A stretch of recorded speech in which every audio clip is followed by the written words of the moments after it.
안녕하세요 여러분. 요한계시록 17번째 시간입니다. 한 주간 평안하셨는지요? 제가 사는 영국은 오늘 성금요일 그리고 돌아오는 이스터 먼데이까지 오늘부터 공휴일입니다. 그래서 평일인데 전도를 나갈 수 있는 기회가 있었어요. 시내에 나가서 전도를 할 때마다 그 전도하는 시간 2시간이면 2시간 그 시간 내에 이제 성령님께서 운행하시는 그런 흐름이 있고요. 또한 그 시간 내에 분위기가 있습니다. 예를 들어 어떤 사람이 제가 전하는 복음의 메시지에 대해서 대적하고 조롱하고 방해하려는 그런 흐름을 가지고 들어오면, 그 시간과 공간에 들어오면 그것이 굉장히 전염력 있게 다른 사람에게 번져가는 것을 쉽게 발견하고요. 또한 반대로 그 시간 가운데 함께 예배하기를 원하고 하나님을 높이기 원하는 사람들이 있으면 그것이 또한 다른 사람들에게 전염되는 것들을 많이 목도를 하게 됩니다. 제가 그 찰나찰나의 순간 가운데 하나님을 대적하고 복음을 대적하는 사람들의 그 흐름이 그 순간을 장악할 때마다 드는 느낌이 있습니다. 만약에 그런 상상 해보셨나요? 온 세상 사람들이요, 이 온 세상이 내가 믿는 나의 하나님, 나의 창조주, 나의 구원자, 나의 주, 유일하신 참 하나님을 대적한다면요, 이 땅에 거하는 모든 사람들이 하나님을 대적한다면 그 느낌이 어떨까?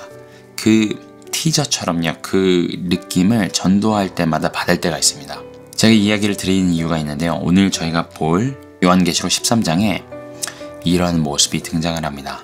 온 인류가, 온 세상이 하나님을 대적하고 회방하고 온 세계의 최고 지도자라는 사람이 공개적으로 하나님을 회방하고 대적하는 일들을 보게 됩니다. 상상이 되시나요?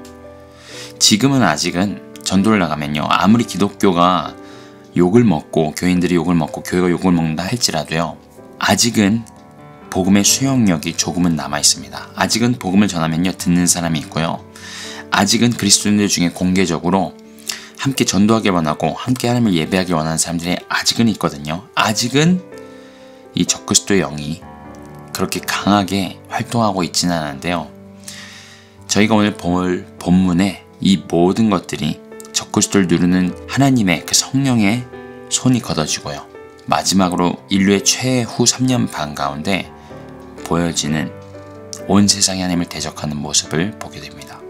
저희가 지난 시간까지 살펴보았던 것처럼 하나님께서 더 이상 지체하지 아니하겠다 선포하신 이후로 이 땅에 존재하는 모든 것들이 자기 본래 자리로 돌아가는 것들을 보고 있습니다. 하늘에선 전쟁이 있었고 사탄이 쫓김을 받습니다. 더 이상 천국에, 천상에 발붙일 곳이 없죠. 이 땅으로 쫓김을 받습니다. 자기의 시간이 얼마 안 남은 것을 알고 분에 차서 이 아이를 낳은 여인 이스라엘 민족을 박해하고 핍박하기 시작합니다. 그리고 오늘은 세상 사람들 그리고 세상 나라가 본래 자기 자리로 돌아가는 것들을 보게 되는데요, 여러분, 저희가 마지막 때 하면 바로 생각나는 키워드들이 있습니다. 적그리스도, 거짓 선지자, 그리고 또 짐승의 표, 이런 것들이 있죠. 정말 중요하고 누구나 궁금해하고 알고 싶어하고 또 그런 것들을 들으면 두려운 마음이 들기도 하는, 많은 사람들이 알고 있고 관심 있어 하는 주제들입니다만, 제가 전에도 말씀드렸듯이 저희에게 있어서 그리고 하나님께서 보시는 초점은 조금 다릅니다. 하나님께서 허락하셔서 권세를 이양하셔서 적그리스도든 용이든 짐승의 표든 거짓 선지자든 이런 것들이 허락되어지고 활동하게 되고 정해진 기간만큼만 아주 정확하게 이 땅 가운데 풀어지는 것인데, 그렇다면 하나님께서 왜 이런 것들을 허락하실까? 하나님의 초점은 그 와중에 어디에 있으실까? 그게 더 중요하지 않을까요? 오늘 하나님의 초점은요, 세상 사람들 그리고 세상 나라들 그리고 마지막으로 남겨져 있는 그분의 성도들에게 향해 있습니다. 저희가 여태까지는 유대인들을 향하신, 그래서 두 증인을 보내시기도 하고 하나님께서 여러 가지 사인으로 성전이 재건되고 제사가 회복되고 수많은 사인들로 유대인들을 향한 약속을 지키신 하나님에 대해서 보아왔는데요, 오늘은 세상 사람들 그리고 마지막으로 남은 성도들에 대한 이야기가 나옵니다. 그리고 그분의 모든 관심은 이 세상 사람들과 그분의 마지막으로 남은, 마지막으로 구원을 받을, 마지막 추수에 참여할 그 영혼들을 향해 계십니다. 저희가 오늘 본문인 요한계시록 13장을 함께 읽기 전에 함께 살펴볼 7가지 질문을 제가 먼저 말씀드리고 그리고 본문을 읽도록 하겠습니다. 자, 첫 번째 질문입니다. 적그리스도, 그는 누구인가? 그의 모습과 그가 하는 일을 성경을 통해 살펴볼 것이고요. 두 번째, 왜 사람들이 적그리스도를 따르는가? 그 이유에 대해서 살펴볼 것입니다. 세 번째, 성도들의 권세가 깨어지는 이유에 대해서 또한 살펴볼 것이고요. 네 번째, 거짓 선지자의 모습과 정체, 두 번째 짐승이죠. 두 번째 짐승으로 묘사가 되는 거짓 선지자의 정체와 하는 일을 살펴볼 것입니다. 다섯 번째, 짐승의 표를 살펴볼 것이고요. 여섯 번째, 사람들이 짐승의 표를 받는 이유를 살펴볼 것입니다. 그리고 마지막으로 이 모든 것들을 살펴보면서 우리에게 어떠한 메시지를, 하나님의 이 초점이 우리에게 어떤 메시지를 전해주시는가를 살펴보도록 하겠습니다. 먼저 오늘 본문인 요한계시록 13장 함께 읽도록 하겠습니다. 13장 전체이고요. 제가 읽어드리도록 하겠습니다. 내가 보니 바다에서 한 짐승이 나오는데 뿔이 10이요 머리가 7이라 그 뿔에는 10 면류관이 있고 그 머리들에는 참람된 이름들이 있더라. 내가 본 짐승은 표범과 비슷하고 그 발은 곰의 발 같고 그 입은 사자의 입 같은데 용이 자기의 능력과 보좌와 큰 권세를 그에게 주었더라. 그의 머리 하나가 상하여 죽게 된 것 같더니 그 죽게 되었던 상처가 나음에 온 땅이 이상히 여겨 짐승을 따르고 용이 짐승에게 권세를 주므로 용에게 경배하며 짐승에게 경배하여 가로되 누가 이 짐승과 같으뇨 누가 능히 이로 더불어 싸우리요 하더라. 또 짐승이 큰 말과 참란된 말 하는 입을 받고 또 42달 일할 권세를 받으니라. 짐승이 입을 벌려 하나님을 향하여 회방하되 그의 이름과 그의 장막 곧 하늘에 거하는 자들을 회방하더라. 또 권세를 받아 성도들과 싸워 이기게 되고 각 족속과 백성과 방언과 나라를 다스리는 권세를 받으니 죽임을 당한 어린 양의 생명책의 창세 이후로 농명되지 못하고 이 땅에 사는 자들은 다 짐승에게 경배하리라.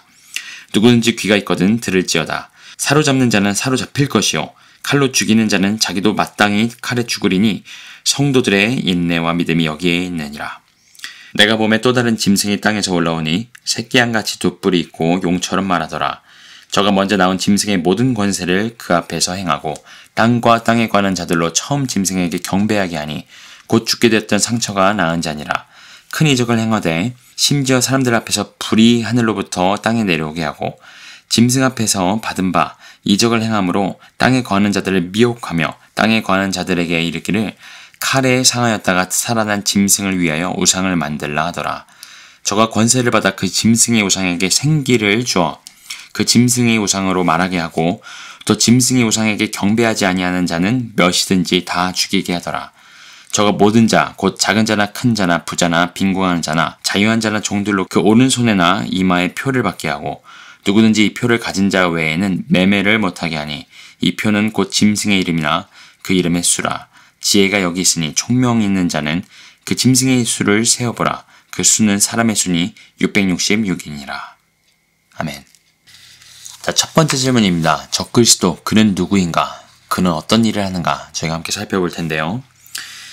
성경에 메시아, 오실 메시아에 대한 예언이 등장을 할 때마다 항상 적그리스도에 대한 예언도 함께 등장을 합니다. 성경의 많은 곳에 특별히 구약에 이것이 예언이 되어 있는데 오늘은 특별히 다 살펴볼 수는 없고 첫 번째 예언 그리고 저희가 가장 잘 아는 그 장면을 함께 살펴보도록 하겠습니다. 창세기 3장 15절에 이게 등장을 하고요. 아담과 하와가 선악과를 먹고 범죄한 이후에 이 범죄를 하게끔 유혹했던 뱀과 이 여인의 후손에 대해서 하나님께서 말씀하셨던 그 장면입니다. 15절 말씀 제가 읽어드리도록 할게요. 내가 너로 여자와 원수가 되게 하고 너의 후손도 여자의 후손과 원수가 되게 하리니 여자의 후손은 내 머리를 상하게 할 것이요 너는 그의 발꿈치를 상하게 할 것이니라 하시고, 자, 여자 자체에는 힘이 없었죠. 여자는 유혹을 받고 넘어졌습니다만 여자의 후손으로 오실 예수 그리스도, 그분께서 뱀, 사탄, 너의 후손의 머리를 상하게 하실 것이다 라고 이야기를 하셨습니다.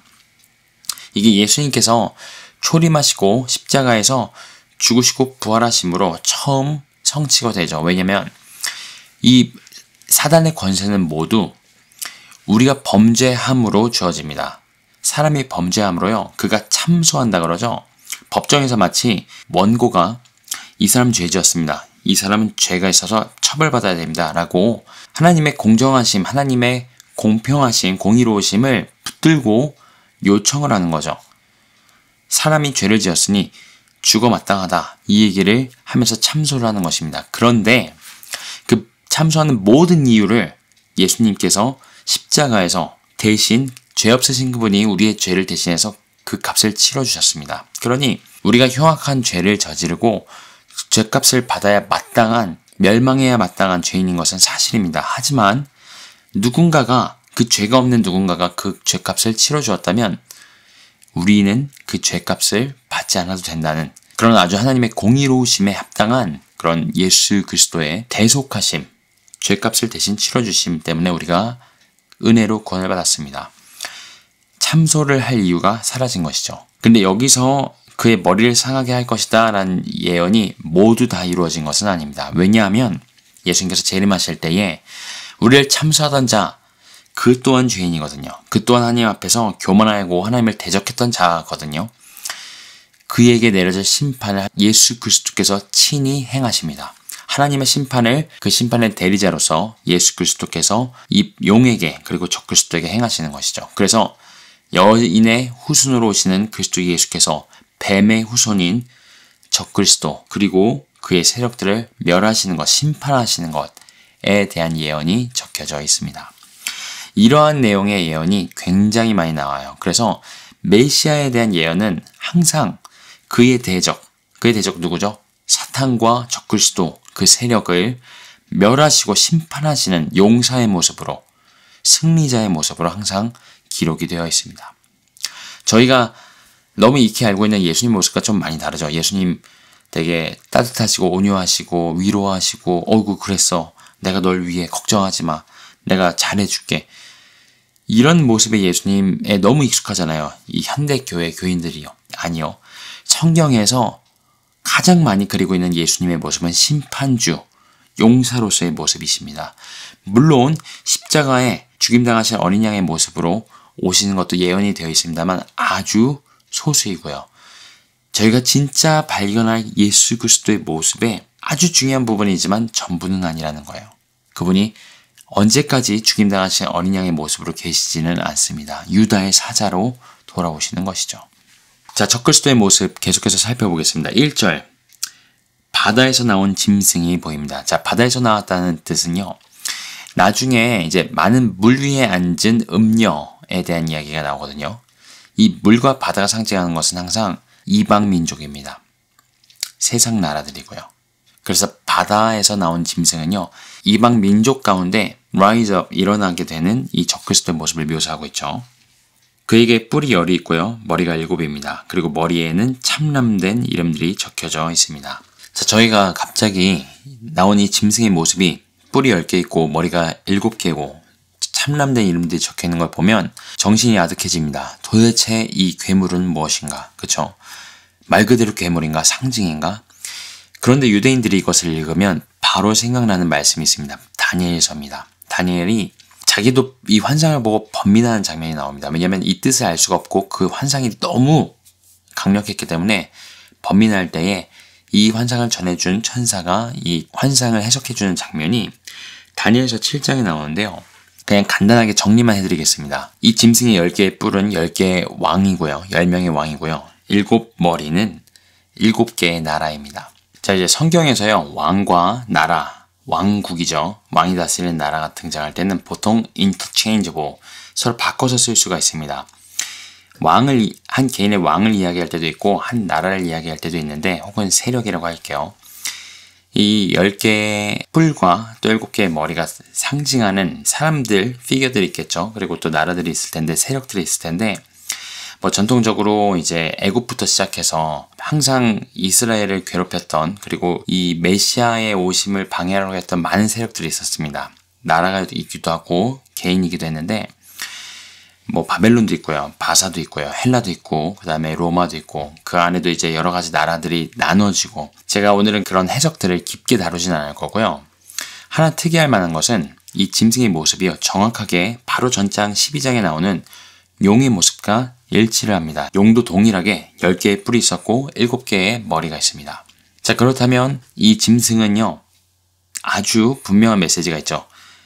용의 세력, 사단의 세력, 이 뱀의 후손의 세력이라는 것입니다. 이 짐승을 또한 개인으로 볼 수 있냐 아니면 왕국으로 보아야 하니까 라는 의견이 굉장히 분분한데요. 두 가지 다 볼 수 있습니다. 저희가 적그리스도 하면 보통 한 개인으로 알고 있죠. 개인이 맞고요. 하지만 또한 그는 어떤 한 나라, 왕국을 힘입어서 등장을 합니다. 그리고 다니엘서나 다른 예언서들의 내용들을 보면요. 군사적인 힘을 가지고 나온다는 것을 알 수가 있습니다. 자, 2절에 보면요. 표범 같고 발은 곰 같고 입은 사자입 같은데 그리고 용이 큰 권세를 준다고 나오는데요. 이 모습 또한 사실 다니엘서에 나오는 그 네 짐승을 마치 합쳐놓은 것 같은 모습을 갖고 있습니다. 이 네 짐승이 의미하는 것, 다니엘서에서 의미하는 건 굉장히 분명하죠. 이 바벨론 시대 때의 환상을 보잖아요. 바벨론으로 시작해서 앞으로 펼쳐질 네 나라들, 바벨론, 바사, 헬라, 그리고 로마 제국, 이렇게 이 네 제국을 상징하는 것이 맞는데 이 네 제국이 의미하는 것은요. 모두 다 이 각 나라의 왕들이요. 그리고 세력들이요. 자기를 스스로 신이라고 칭합니다. 그리고 유일하신 참 하나님을 대적하는 발언들과 일들을 이 왕들과 세력들이 합니다. 이 나라들이 하고요. 저희가 21세기를 살아가면서 한 나라 대통령이 혹은 왕이요. 제가 살아가는 나라의 여왕이 내가 신이다. 이런 사람은 없잖아요. 요새는 그런 시대가 아니잖아요. 이때에 이렇게 다니엘의 환상을 본 이후로 펼쳐진 나라들 가운데는요.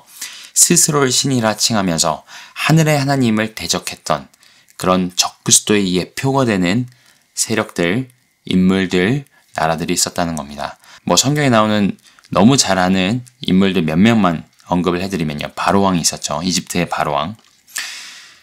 그래서 제가 이 마지막 때는 두 번째 출애굽, 마지막 출애굽과 같을 것이다 라고 말씀드렸는데 그 바로왕도 스스로를 하나님 앞에 대적하면서요.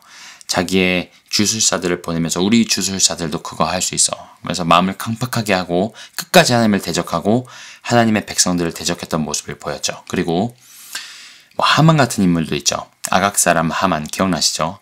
이스라엘 민족을 다 쓸어버리려고 했던 이 적그리스도의 세력, 어떻게든 여인의 후손으로 예수 그리스도가 오시는 것을 막으려고 했던 그런 인물도 있었고요. 또 마카비 혁명이라고 혹시 들어보셨나요? 이제 마카비 혁명이 헬라 시대에 이제 바벨론 바사를 지나서 헬라 시대에 알렉산더 대왕이 많은 영토를 정복하고요. 그 다음에 안티오쿠스라는 황제죠. 네, 왕이 등장을 하는데 안티오쿠스 4세가요. 이집트를 침공하려다가 실패하고 화풀이로 예루살렘과 이스라엘을 침공해서요. 어마어마한 사람들을 학살합니다. 정말 어마어마하게 잔인하게 사람들을 학살하고요. 성전에서 가증한 일들을 행합니다. 이제 수년 후에 마카비를 필두로 이 가문을 필두로 혁명을 일으켜서요. 반란을 일으킨 거죠. 그래서 잠시 동안이지만 국권을 회복했던 때 그리고 그때 성전을 청결하게 했던 것 그것을 이제 기념해서 하누카라고 그러죠. 수전절을 기념하기도 하는데 이 사건 또한 적그리스도의 예표, 강한 적그리스도의 예표가 되는 사건 중에 하나였습니다. 그리고 저희가 잘 알다시피 초대교회가 있었던 그 로마 시대 분봉왕 헤롯도 동방 박사들의 이야기를 듣고 왕이 났다는 유대인들의 왕이 났다는 메시아가 나왔다는 소식을 듣고 아기들 다 죽이죠. 그래서 예수님이 요셉과 마리아와 함께 애굽으로 피신했다가 돌아온 장면이 나오는데 그것 또한 적그리스도의 세력의 예표였고요. 그리고 초대교회 교인들을 핍박했던 수많은 로마 황제들 자기를 신이라 칭하면서 그리스도의 교회와 그리스도인들을 핍박했던 것들을 저희가 잘 알고 있습니다. 근대에 와도 있죠. 수많은 유대인들을 학살했던 히틀러, 홀로코스트가 있었죠. 히틀러가 사람들을 미혹했던 방식이요. 마틴 루터의 글을 인용하면서 사람들의 신앙심을 고취시켜서 유대인들을 학살합니다. 그 신앙심을 고취시킨 건 당연히 미혹이죠. 가짜죠. 하지만 그렇게 미혹을 풀어서 이 적그리스도의 영들이 그렇게 아주 근대까지 활동을 해왔던 것이죠. 지금도 활동하고 있고요. 그런데 오늘 이 모습에서는 이 적그리스도의 모습이요. 하늘에서 쫓김받은 용이 온 권세를 그에게 줘서 이 인류 역사의 표면에 마지막으로 등장하는 것을 보고 있습니다. 자, 머리 하나가 상하여 죽게 된 것 같더니 상처가 낫게 되는 장면이 3절에 나오죠. 이 사건이 무엇인가에 대해서 저희가 다 정확하게 알 수는 없지만요. 크게 두 가지로 해석을 할 수가 있습니다. 한 개인이 모두가 보는 앞에서 칼에 맞아 머리가 상하게 되었다. 그러니까 죽게 된 거예요. 죽게 되었는데 오늘 성경에 재미있는 표현이 있죠. 죽게 된 것 같더니 죽었다는 건가요? 아니요. 죽지 않았다는 겁니다. 그런데 사람들 눈에는 어떻게 보였을까요? 죽은 거죠. 분명히 죽었는데 다시 살아납니다. 사람들이 놀랍게 여겼을까요? 그렇죠. 재미있게도 이 장면을 사람들이 전에 한번 봅니다. 누구를 통해 보죠? 이 장면 바로 직전에 두 증인을 통해서 봅니다. 두 증인이 모든 사람들이 보는 앞에서 죽었다가 3일 반 후에 부활하고요.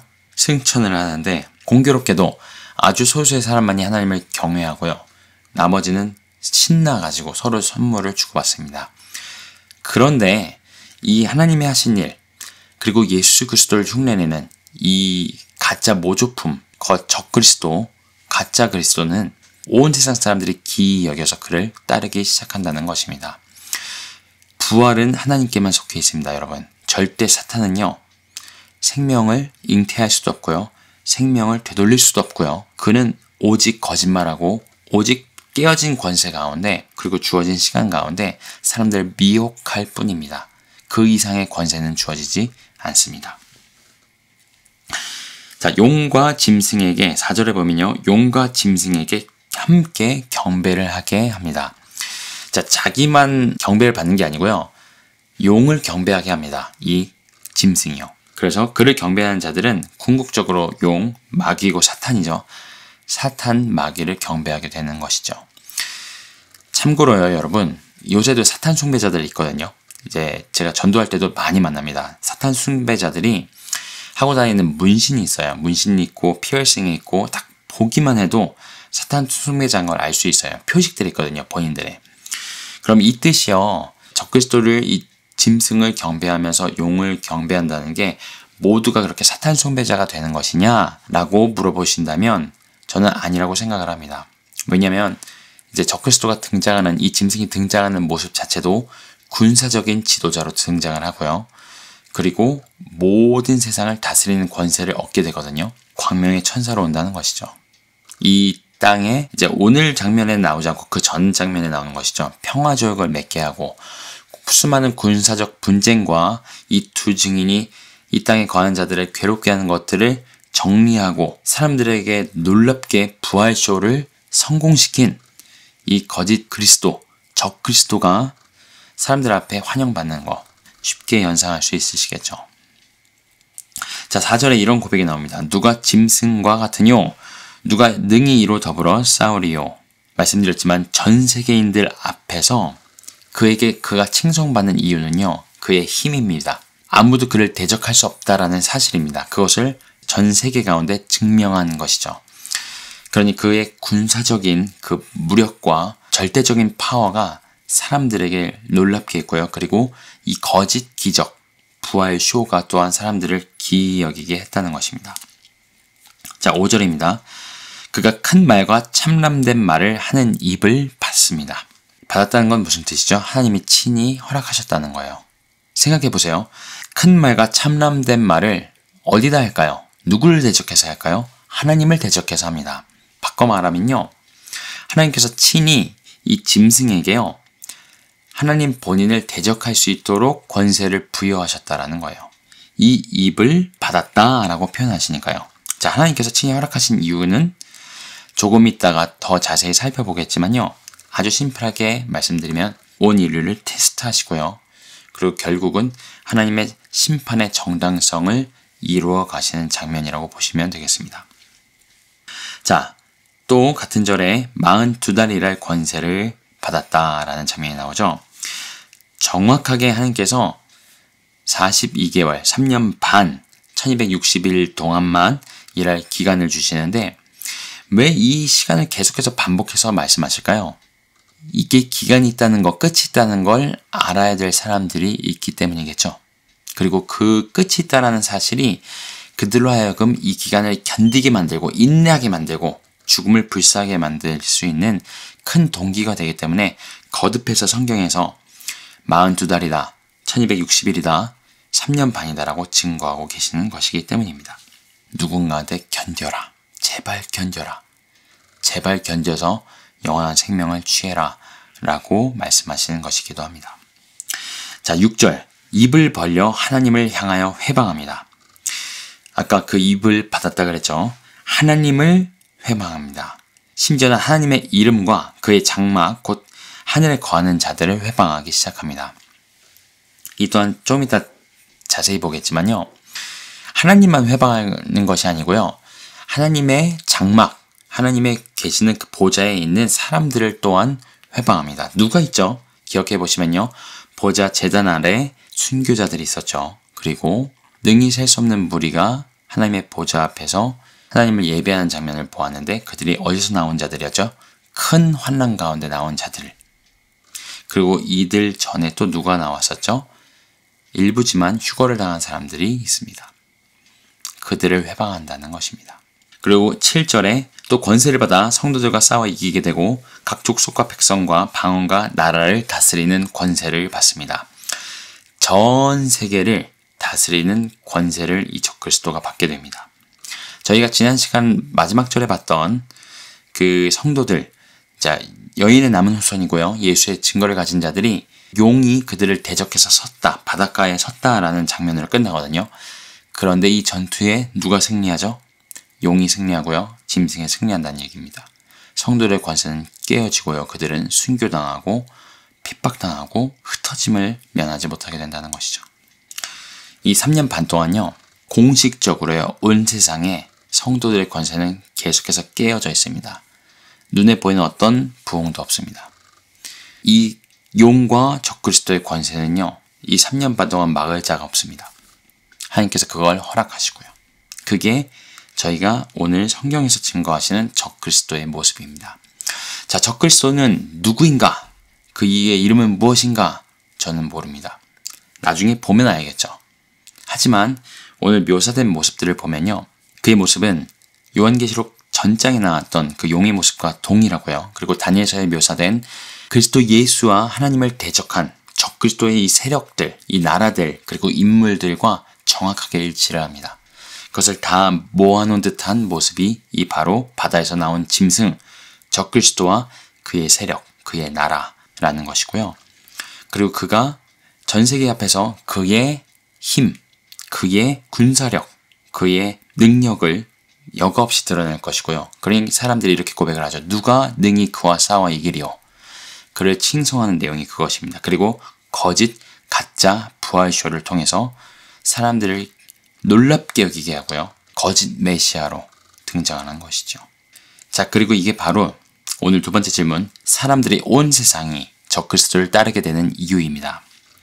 그의 머리 하나가 상하여 죽게 된 것 같더니 그 죽게 되었던 상처가 나음에 온 땅이 이상히 여겨 짐승을 따르고 누가 짐승과 같으뇨 누가 능히 이로 더불어 싸우리요.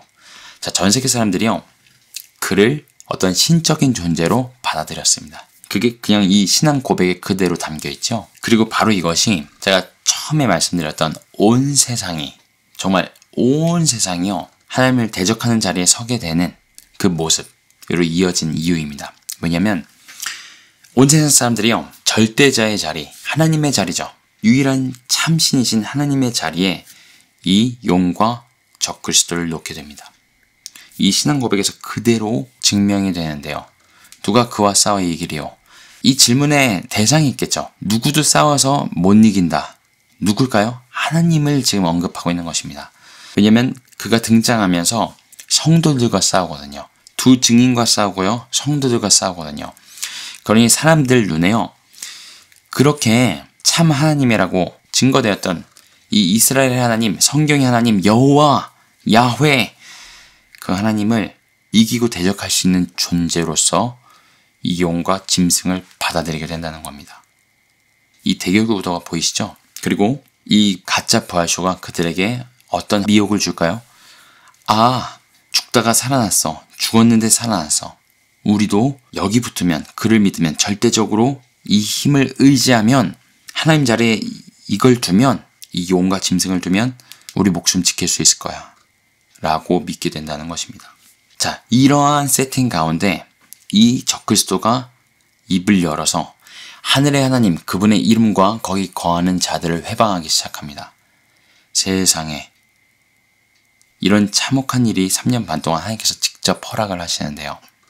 하나님 뿐만 아니라 그분의 장막에 관한 자들을 회방합니다. 자, 처음에 휴거가 일어났을 때 이 세상 사람들은 어떻게 그걸 해석할까요? 그리고 두 증인이 승천했을 때요. 그것도 휴거죠? 그건 어떻게 설명을 할까요? 어떻게 둘러댈까요?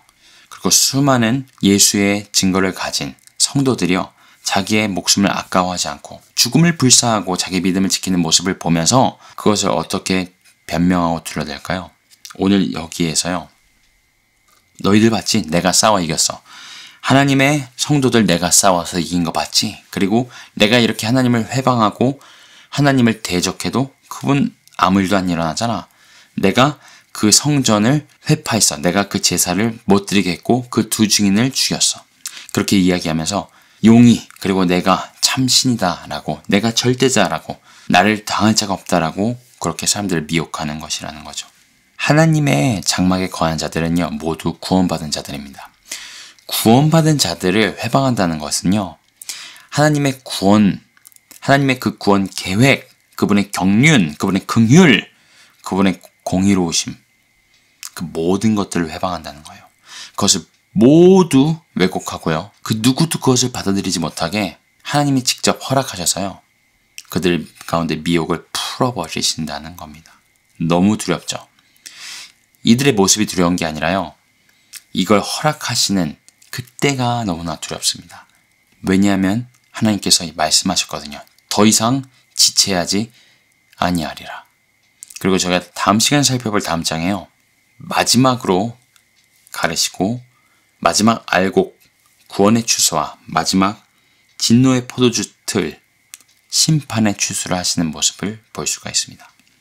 그래서 결론적으로 왜 세상 사람들이 온 세상이 적그리스도를 경배하게 되는가? 이유는 간단합니다. 절대자의 자리에 하나님의 자리에 용과 적그리스도를 놓은 것이죠. 그리고 그것이 그들의 눈에는요.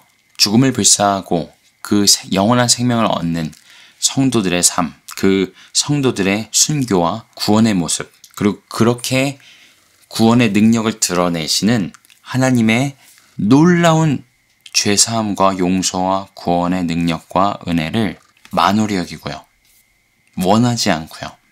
아니, 나는 내가 정말 원하는 이 눈에 보이는 적그리스도, 그의 군사력, 그의 엄청난 능력과 거짓 부활쇼와 이 모든 것들을 더 좋아하고 그의 통치를 받길 원해.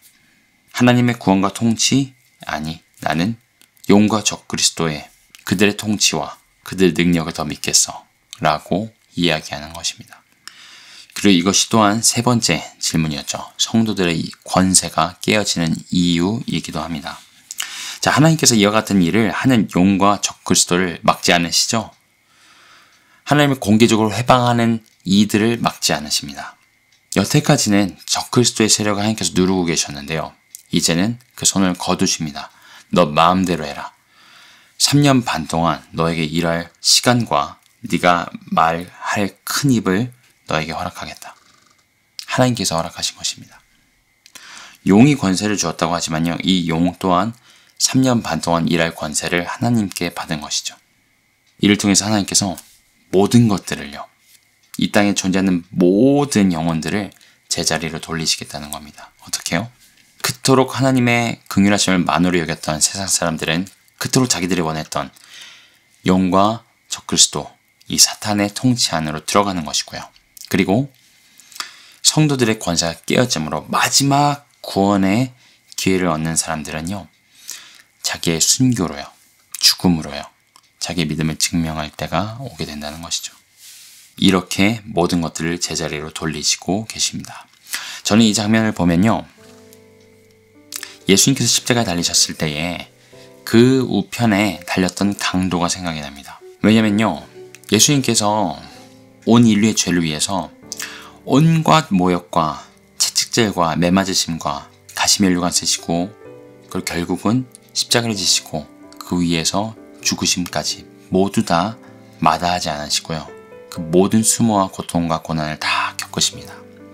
그 마지막 순간에 예수님께서 돌아가시기 얼마 전에 가장 가까이 있었던 두 사람, 양편의 강도죠. 한 명의 강도에게는 끝까지 모욕을 들으십니다.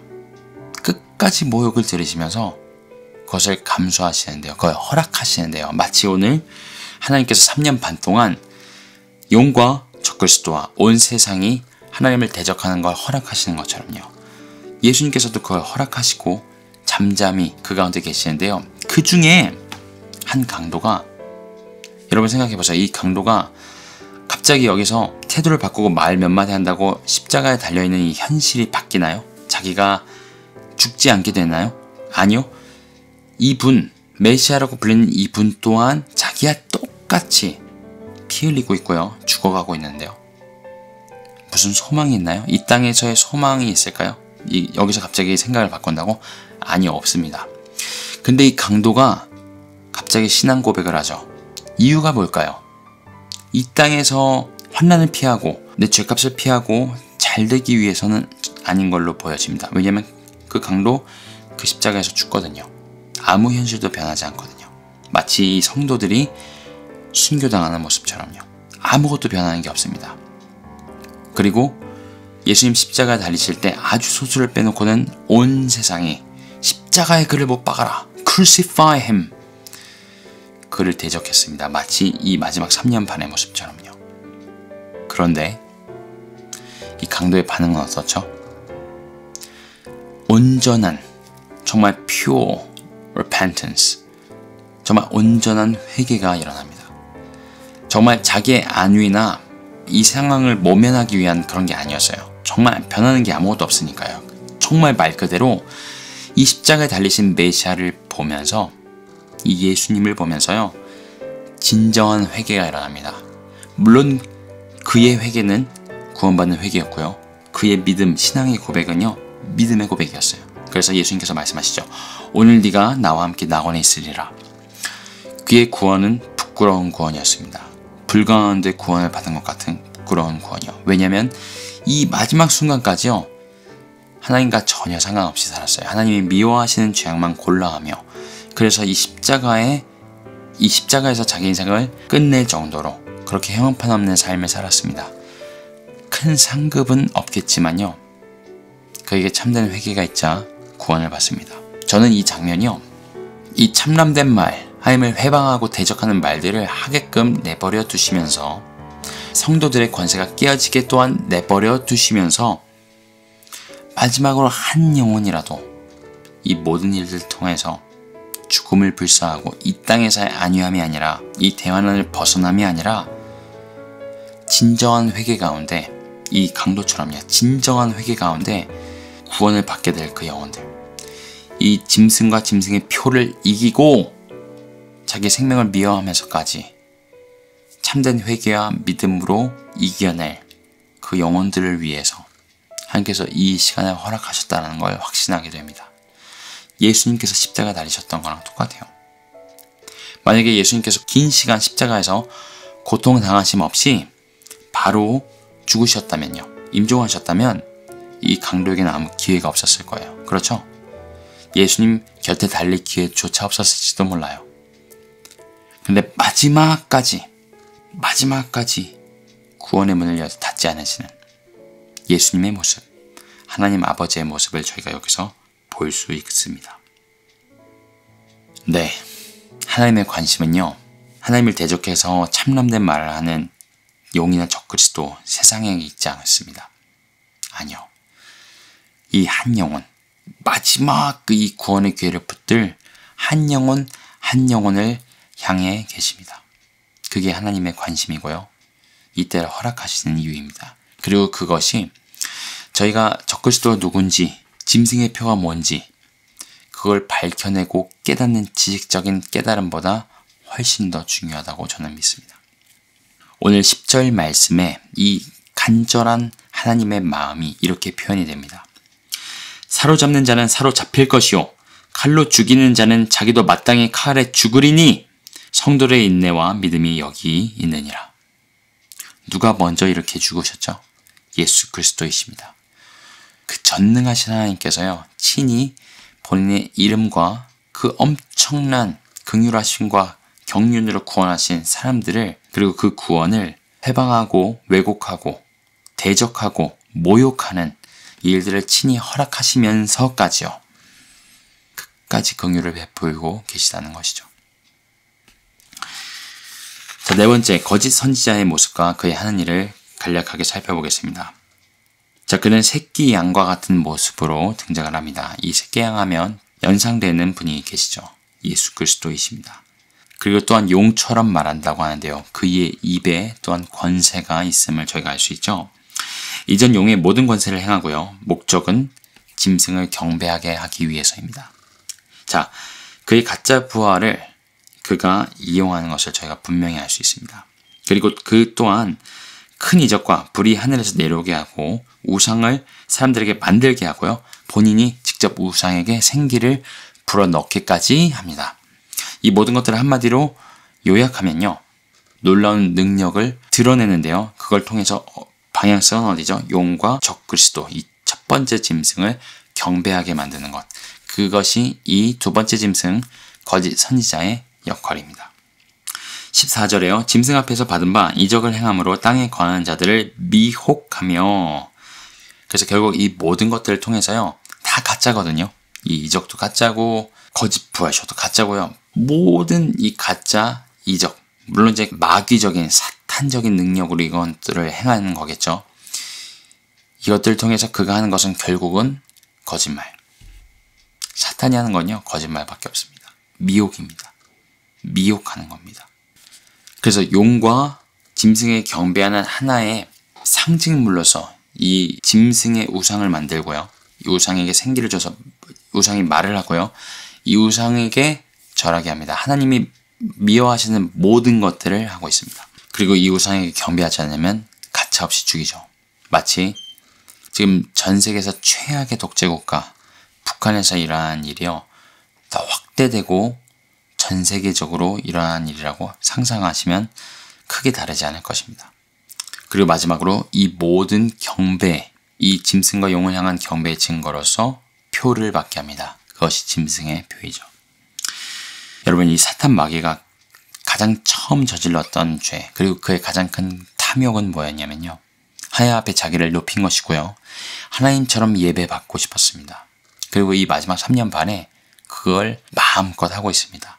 자기에게 속한 자들에게로부터요. 모든 하나님이 하시는 일들을 흉내내고 훔치고 모조품을 만들기 원하는 것이 사탄입니다. 그래서 여기에도 가짜 삼위일체가 보이시나요? 용이 이 두 짐승. 첫 번째 짐승은 거짓 그리스도죠. 거짓 부활과 그리고 마치 이 용과 전 세계 사람들을 연결해주는 그런 용의 육신을 입은 듯한 모습. 이 바로 적그리스도의 모습이고요. 이 거짓 선지자는 누구를 증거하죠? 용과 적그리스도를 증거합니다. 마치 성령님께서요. 하나님과 예수 그리스도를 증거하시는 것. 그것이 성령 하나님의 메인 사역이신 것처럼 이 거짓 선지자의 모든 하는 일들은요. 용과 적그리스도를 증거하고 경배하게 만듭니다. 사탄이 얼마나 오만하고 교만하고 간교하게 마지막에 자기의 그 악한 탐욕을 온 세상 사람들을 미혹하며 이루어가는지를 볼 수 있다는 것이죠. 자, 다섯 번째, 짐승의 표입니다.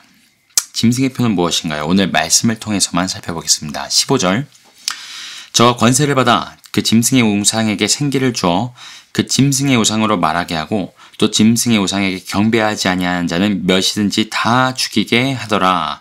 자, 거짓 선지자가 이렇게 한다는 것이죠. 그리고 나서 거짓 선지자가 나눠주는 게 짐승의 표입니다. 이게 지금 어떤 상황 가운데 나눠지는지 너무 분명하게 말씀하고 계시죠. 16절, 저가 모든 자, 말 그대로 모든 자입니다. 작은 자, 큰 자, 부자, 빈곤한 자, 자유자, 종들, 모든 사람이죠. 모든 사람에게 오른손이나 이마에 표를 받게 합니다.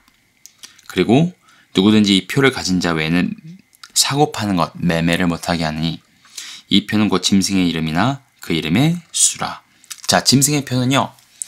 무엇의 결과로 주어지죠? 이 짐승의 우상에게 경배하면서 경배하지 않으면 죽임을 당하는 경외함과 아주 공포스러운 상황이 버무려져 있는 이 상황 가운데 짐승을 경배한 증표로서 주어집니다. 그리고 이 증표를 받은 사람들은 너는 우리의 통치를 받고 우리에게 속한 자니 앞으로 이 멸망당할 세상에서 마음껏 사고 팔고 호사를 누려라. 라고 하는 것이죠. 그게 바로 짐승의 표입니다. 이 짐승의 표 또한 하나님을 흉내낸 것이죠. 저희 예전에 봤던 7장에서 하나님께서 천사를 시키셔서 이스라엘 14만 4천에게 인치심을 하십니다. 그리고 이 인치심을 받은 자들이 어떻게 되죠? 유대인 중에 처음 난 열매로서 하나님의 심판이 풀어질 때에 이 첫 번째 화였던 황충이 무저갱에서 나와서 사람들을 죽음보다 더한 고통으로 5개월 동안 고통스럽게 할 때에 이 14만 4천을 피해갑니다. 그렇죠? 하지만 이들은 또한 순교하며 방금 보았던 것처럼 이 적그리스도가 등장하면서 그들의 권세는 깨어지고요. 결국은 순교로 보여지는 휴거를 당하여 하나님의 보좌 앞에 저희가 다음 시간에 볼 다음 장에 등장을 합니다. 하나님의 인치심이 그런 역할을 했다면 짐승의 표는 정확하게 정반대 역할을 하는데요. 정반대로 용의 인침을 받아서요. 너는 내 거야. 나의 소유야. 내 통치를 받는 존재야. 라고 마귀의 소유라는 증거를 남기게 하고요. 하나님의 심판의 대상이 되게 합니다. 그게 바로 이 짐승의 표의 역할입니다. 그리고 왜 사람들이 짐승의 표를 받는다고요? 짐승에게 경배하는 것과 동일한 이유입니다. 본인들이 스스로 내가 여기에 속해서 라고 결정하고 본인들이 스스로 하나님 자리에 용과 적그리스도를 두고 하나님의 그 구원과 구원받은 성도들 그 하나님의 긍휼하심과 모든 하나님의 구원의 경륜을 부정하고요. 만홀히 여기고요. 아니 나는 용의 통치를 받을래. 나는 마귀의 통치를 받을래. 아니 나는 이 멸망당할 심판당할 이 세상에서 이 죄악의 낙을 누리는 게 더 좋아. 하는 사람들이 받게 되는 것이 짐승의 표입니다. 자, 그러면 또 하나의 질문을 하게 되는데요. 이 짐승의 표를 사람들이 부지중에 이게 짐승의 표인지 모르고 받을 수 있을까요? 자, 말씀을 다시 한번 보겠습니다. 이 짐승의 표가 나눠지기 전에 어떤 일들이 있는지 간략하게 제가 정리해서 말씀드리도록 하겠습니다. 자, 처음으로 일부 성도가 휴거를 당합니다. 그리고 나서 적그리스도가 등장해서 평화조약을 맺습니다. 이 평화조약이 맺어지면서 예루살렘의 성전산에 성전이 재건되고요. 3년 반 동안 매일 드려지는 제사가 재개됩니다. 다시 시작된다는 얘기죠. 그리고 6개의 인이 떨어지면서 인류의 4분의 1이 결론으로 죽게 됩니다. 그리고 예수님을 믿는 믿음 때문에 순교자들이 속출하게 되고요. 지진과 큰 징조가 하늘에 보입니다. 사람들이 두려워하죠. 또한 7개의 나팔이 부러지면서 자연 만물의 3분의 1이 침을 당하고요. 그리고 첫 번째 화, 이 무저갱에서 악령들이 나와서 5개월 동안 죽음보다 더한 고통, 황충이 14만 4천 명을 제외한 모든 사람에게 이런 고통을 주고요. 그리고 6번째 나팔이 부러지면서 유브라데의 내천사가 노임을 받고 인류 3분의 1이 한날 한시에 죽임을 당합니다. 한날 한시예요. 자, 이 모든 일들이 이루어지는 이 전 3년 반 중에 두 증인이 사역을 하고요. 이 3년 반 동안 비가 내리지 않습니다. 그러니 이 모든 자연 만물이 침을 당하는 게 얼마나 고통스러울지 상상이 되시죠. 그리고 모두가 보는 앞에서 이 두 증인이 사역을 마치자 3년 반이 마치자 무저갱에서 나온 짐승에 의해서 죽임을 당합니다. 적그리스도가 이들을 이기고 죽이는 것이죠. 그리고 3일 후에 부활하여서 승천합니다. 전 세계 사람들이 이걸 목도하고요. 지진이 있고 7,000명이 죽습니다. 더러는 하나님을 경외하고 두려워합니다. 그리고 큰 징조가 하늘에 보이죠. 해산할 여인과 아이 그리고 용이 보이고요. 그 용이 쫓김을 당합니다. 하늘에서 큰 전쟁에 습해하고 쫓김을 당하고 자기 때가 얼마 안 남은 걸 알고 화가 나서 아이를 낳은 여인을 박해합니다. 이스라엘과 모든 성도들에게 큰 핍박이 부어지기 시작합니다. 그리고 적그리스도가 죽었다가 살아나는 가짜 부활이죠. 말씀드렸죠. 세상이 목도하고 그를 따르기 시작하고요. 종교 지도자로 거짓 선지자가 등장해서 이적을 행하고 미혹하고 사람들에게 우상을 만들게 합니다. 우상에게 생기를 주어서 우상이 말하죠. 그리고 그 우상에게 절하게 하는데 우상에게 절하지 않는 모든 사람을 죽입니다. 몇 명이든 상관없이요. 그리고 나서 짐승의 표가 주어집니다. 자, 다시 한번 질문으로 돌아가 보겠습니다. 사람들이 짐승의 표가 짐승의 표인지 모르고 받을 수 있을까요? 이러한 일들이 눈앞에 전 세계의 사람들 앞에 3년 반 동안 벌어집니다. 그리고요, 이 우상에게 절하지 않는 모든 사람들이 며칠은 죽임을 당합니다. 사람들이요, 적그리스도를 따르는 이유도 그렇고요. 그리고 짐승의 표를 받는 이유도 그렇고요. 너무나 분명합니다. 하나님 자리에 그를 둔 거죠. 그리고 용과 적그리스도와 이 거짓 선지자의 능력을 보고요. 경이로움 뿐만 아니라 두려워합니다. 여러분, 눈앞에서 사람들이요. 우상에게 절하지 않으면 몇이든 목이 댕강 잘리고 죽임을 당하는데, 이런 상황에서 이게 짐승의 표였어? 하고 모르고 받을 사람이 있을까요? 그 우상에게 경배한 증거로서 주어지는 것이 짐승의 표입니다. 온 세상 사람들이 보는 눈앞에서 사람들이 죽어가고 그들의 거짓 이적들과 공포를 조장한 미혹이 풀어지고 있는데, 아무도 부지 중에 이게 짐승의 표인지 모르고 짐승의 표를 받을 사람은 없겠죠. 자, 오늘 저희가 함께 살펴본 말씀을 정리하길 원합니다. 하나님의 관심은요, 그분의 초점은요, 이 마지막 때에 일어나는 일들, 그리고 그분의 이름이 회방받으시는 것들에 없습니다. 하나님께서 허락하신 일이니까요. 그분은 개의하지 않으십니다. 마치 예수님께서요, 그 십자가의 모든 모욕과 고난과 그 수욕을 참으시고요, 개의치 않으시고요, 그 앞에 있는 즐거움을 위해서 그 잠깐 고난을 참으셨던 것처럼요, 하나님께서요, 이 하나님의 합당하심, 하나님의 그 놀라운 영광, 하나님의 하나님 되심을 조금도 흠집낼 수 없는 이 공허한 땅에 떨어지는 까닭없는 저주와 같은 이 모든 회방들 개의치 않으십니다. 어디에 관심을 두시죠? 그 대신에 그 십자가의 강도처럼요, 정말 이 일들이 일어난 것들을 보면서 이 땅에서의 안위가 아니라, 이 환난을 피하고 싶어서가 아니라 진정한 내면의 회개가 일어나는 그 사람, 그래서 마지막으로 그 구원의 추수에 참여할 그 영혼들을 바라보고 그들을 위해서 이 시간을 허락하셨다는 것입니다. 그러니 여러분, 적그리스도가 누구냐, 거짓 선지자는 누구냐, 짐승의 표는 무엇이냐, 그것을 아는 것이 그렇게 중요하지 않습니다. 하나님께서 수수께끼 내신 것처럼요, 너희가 짐승의 표가 뭔지 모르고 받으면 아이고 안 됐다, 너는 지옥이다, 이러실까요? 아니요. 그분이 친히 자기의 이름, 그리고 이미 구원을 받은 성도들이 회방을 당하는 것들을 허락하시면서까지요, 모두가 그 예수 그리스도의 그 고난과 순환과 그 오래 참으심처럼 함께 참으며 이 마지막 구원의 문을 열어두고 계시다는 것, 그것이 메인 메시지입니다. 그리고 마지막으로 짐승의 표에 대해서 이것은 세 가지에 관련된 문제라는 것 말씀드리고 마무리하려고 하는데요. 첫 번째, 짐승의 표는 예배에 관련된 것입니다. 누구를 예배하는가? 마치 하나님을 예배하는 자들, 하나님께 남은 자들, 첫 번째 유대인 중에 열매가 된 자들이 하나님께 인치심을 받은 것, 그분의 소유로서 도장 찍힘을 당한 것처럼요, 사단이 자기를 예배하는 자들에게 도장을 찍는 것, 그것이 짐승의 표라는 것이죠. 이것에 관해서 하나님께서 너무나 분명하게 성경에 저에게 말씀하고 계십니다. 저희가 너무 잘 아는 10계명의 제1계명, 너는 나 이외에 다른 신을 잊게 말지니라. 오직 그분만, 오직 하나님만 예배하라고 말씀하셨죠. 그리고 저희가 너무 잘 아는 예수님께서 40일 금식하시고 광야에서 시험 받으시는 장면에 이 장면이 또한 반복해서 등장합니다. 사단이 자기를 경배하라 그러죠. 이 온 세상을 주겠다고. 그때 예수님의 대답이 이러합니다. 주 너희 하나님께 경배하고 다만 그를 섬기라. 오늘 저에게도 동일하게 말씀하고 계십니다. 오늘 우리가 누구를 예배하는가? 그것이 짐승의 표의 본질이고요, 우리가 누구에게 속했는가의 본질입니다. 아직도 세상에게 질질 끌려다니며 세상 것들을 원하고 썩어 없어질 것들을 하나님 자리에 두고 세상을 사랑하고 있다면요, 아니요, 세상 사랑하고 세상을 숭배하고요, 세상을 쫓아가면서 한 다리 여기 걸치고 한 다리 저기 걸치고 구원받을 수 없습니다. 절대 없습니다. 성경은 절대 그렇다고 말씀하지 않으십니다.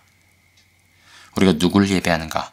우리 자신에게 누가 참 하나님이신가, 참 신이신가 정해야 할 때인 줄로 믿습니다. 두 번째, 짐승의 표는 두려움의 문제입니다. 누구를 두려워하는가? 아까 말씀드렸죠? 짐승의 표가 나눠지기 직전에 사람들이 우상에게 경배하지 않으면 목배임을 당하고 죽임을 당합니다. 몇이든지 모두 죽임을 당합니다. 그리고 그들 눈앞에 이미 참 하나님을 섬긴다 하던 그리스도인들, 유대인들 모두 죽임을 당했습니다. 순교당했습니다. 그게 그들 앞에 펼쳐진 현실입니다. 두려울까요? 두렵죠. 그런데요, 우리가 누구를 두려워할 것인가가 우리의 영생과 관련되어 있습니다. 말씀 봅니다. 마태복음 10장 28절입니다. 몸은 죽여도 영혼은 능히 죽이지 못하는 자들을 두려워하지 말고 오직 몸과 영혼을 능히 지옥에 멸하시는 자를 두려워하라. 여러분, 우리 몸을 죽일 수 있는 존재는 많이 있습니다. 우리가 강도 만나서 칼을 맞든 아니면 교통사고를 당하든 병에 걸려 죽든요, 우리 몸은 죽게 되어 있습니다. 혹은 이 마지막 때의 장면처럼 순교를 당하든요. 순교당하면 영광스럽죠. 속된 말이지만 이 땅에서 하나님과 상관없이 허무하게 살다가 개죽음 당하는 것보다 훨씬 영광스럽습니다. 비교할 수 없죠. 오늘 하나님께서 무엇을 두려워하는가가 우리의 영생과 관련이 있다고 말씀하시는데요. 우리의 몸은 죽여도 우리의 영혼은 죽일 수 없는 자들을 두려워하지 말라 하십니다. 오직 우리의 몸과 함께 영혼을 능히 멸하실 수 있는 하나님만 두려워하라. 그분만을 경외하라. 말씀하고 계시는 것이죠. 그리고 요한일서에 온전한 사랑이 두려움을 내어 쫓는다고 말씀하십니다. 두려워하는 자는 온전히 이루지 못하였고 그 이유는 두려움에는 형벌이 있다고 말씀하고 계십니다. 우리가 누구를 두려워하는가, 그 두려움의 이유가 무엇인가 살펴보아야 할 줄로 믿습니다. 마지막 세 번째 짐승의 표현은요, 먹고 사는 것의 문제입니다. 바꿔 말하면요, 내 삶을 누구를 의지하여 살아가는가, 내 생명, 내 삶, 나의 모든 것들을 무엇을 의지하며 살 것인가에 대한 문제라는 겁니다. 표를 받지 않으면 매매하지 못하게 한다 그랬죠. 먹고 사는 것, 사고 파는 것을 못하면 아무도 이 땅에서 먹고 살 수가 없습니다. 그런데 오늘 또한 예수님께서 우리에게 이렇게 말씀하십니다. 40일을 굶으신 예수님 앞에 사탄이 이 돌들을 떡이 되게 해서 먹어라. 배고프지? 네 육신의 필요를 채워라. 너무 당연한 것 아니냐? 그때 예수님께서 이렇게 말씀하시죠. 사람이 떡으로만 살 것 아니요 하나님의 입으로 나오는 모든 말씀으로 살 것이니라. 아멘. 아멘. 여러분, 그분의 진리의 참된 말씀을 저희가 매일 먹고요, 이 요한계시록 말씀뿐만 아니라 오늘 하루를 살아가며 그분의 말씀이 우리의 삶을 붙들고 우리 영혼의 양식이 되고 참된 양식이 된다면요, 먹고 사는 문제에 넘어지지 않습니다. 그분이 반드시 그런 자들을 모든 필요들을 채우십니다. 마지막으로 한 말씀 더 읽어드리겠습니다. 마태복음 19장 29절에서 33절 말씀입니다. 참새 2마리가 한 아사리온에 팔리지 않느냐? 그러나 너희 아버지께서 허락하지 아니하시면 그 하나도 땅에 떨어지지 아니하니라. 너희에게는 머리털까지 다 세신 바 되었나니 두려워하지 말라. 너희는 많은 참새보다 귀하니라. 누군지 사람 앞에서 나를 시인하면 나도 하늘에 계신 내 아버지 앞에서 그를 시인할 것이요. 누군지 사람 앞에서 나를 부인하면 나도 하늘에 계신 내 아버지 앞에서 그를 부인하리라. 아멘. 마치 예수님께서요, 우리가 마지막 때를 살아갈 걸 아시면서 이 말씀을 주신 것처럼 이 말씀을 주셨습니다. 마지막 때를 살아갈 적그리스도를 보게 될 사람들에게만 이 말씀이 필요할까요? 아니요. 오늘 하루 우리에게 이 말씀이 너무나 필요합니다. 오늘 하루에 우리가 이 먹고 사는 문제, 누구를 의지할 것인가의 문제에 있어서 참새도 먹이시고요, 우리 머리털까지 세신 바 되신 그분께서요, 우리를 너무나 귀히 여기시고 우리의 모든 필요를 채우시고 우리가 그분만을 의지하며 살아가기를 원하시는 것들을 온전히 믿고 그분만을 신뢰하고 의지하며 살아갈 때에 이 먹고 사는 것, 세상의 염려, 헛된 것, 썩어 없어질 것 의지하여서 넘어지는 일이 없을 것입니다. 오늘 이 말씀이요, 여러분에게 짐승의 표가 뭐지? 내가 혹시 나도 모른 채 이걸 받으면 어떡하지? 이런 두려움이나 혹은 이게 짐승의 표야, 그래서 짐승의 표를 안 받은 사람, 받은 사람을 내가 하나님처럼 나누고 정죄하고 혹은 정죄감을 받고 이런 것으로부터 자유케 하기를 바랍니다.